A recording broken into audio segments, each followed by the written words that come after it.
Being a cinema fanatic for as many years as I have been, it's interesting to discover things about film that you would never think about on the norm, such as the abundance of lost media there is. I only became aware of it when I found out about the numerous missing episodes of Doctor Who, and then I started looking into the films that have disappeared to time. But what's even more interesting is when the whereabouts of a film are unknown, whether it's lost or just hid away somewhere, and then suddenly, without notice, the film appears and now we get to enjoy it.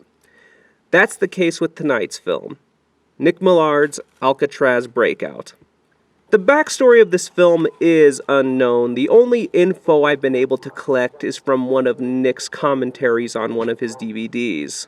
The plot's focus is on Grant, played by Marlon Proctor, who is currently serving a sentence for robbing a bank.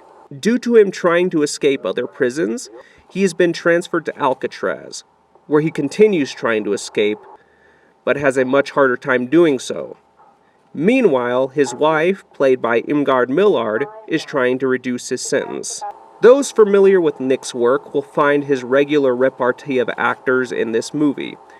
Ray Miles, Albert Eskenazi, Barrett Cooper, and of course, Nick's wife Irmgard in one of her earliest roles.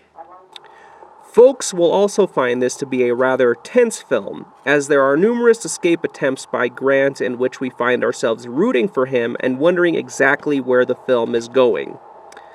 The film is a slow burner, so don't expect balls-to-the-walls action, but it is still able to keep you interested, with some witty dialogue. Seems to me a job in the prison library would interest you. I like books, but I don't like the taste of God's ass. And that's what you have to do to get it. Hey, you the bad luck man. Double 13. You got the worst number a man can get. It says your father died. You're gonna be a little late for the funeral, kid. About 8 years too late. Some action.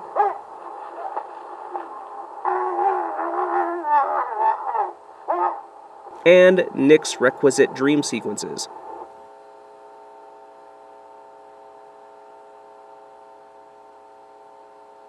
It's also cool to see a prison drama pulled off for the amount of money Nick was working with. He was able to film on Alcatraz Island, as well as get shots inside the penitentiary itself. And he pulls off the illusion by building faux prison cells elsewhere for the actors to interact with. Plus, it's interesting to see how Grant tries to escape the prison, whether it be impersonating a soldier or knocking out his own teeth to chip the bars of his cell away. If there is a legit criticism, it's that the actors' heads get chopped off by the camera. I attribute this to a bad viewfinder on the camera, and even Nick acknowledges that he shot too close at the time, saying that he had a TV mentality during that period. But outside of the extreme close-ups and the cropped heads, I enjoyed this film. It's nice to see a director be prolific and do numerous genres that they aren't always known for. I can't recommend this film to everyone. As I said earlier, it is a slow burn. But for Nick Millard fans and those who are curious to see a film of this kind pulled off for the budget that Nick had, I recommend it highly. It can be found on YouTube. The link will be in the description. I'm the Cinema Fanatic. I will see you next time.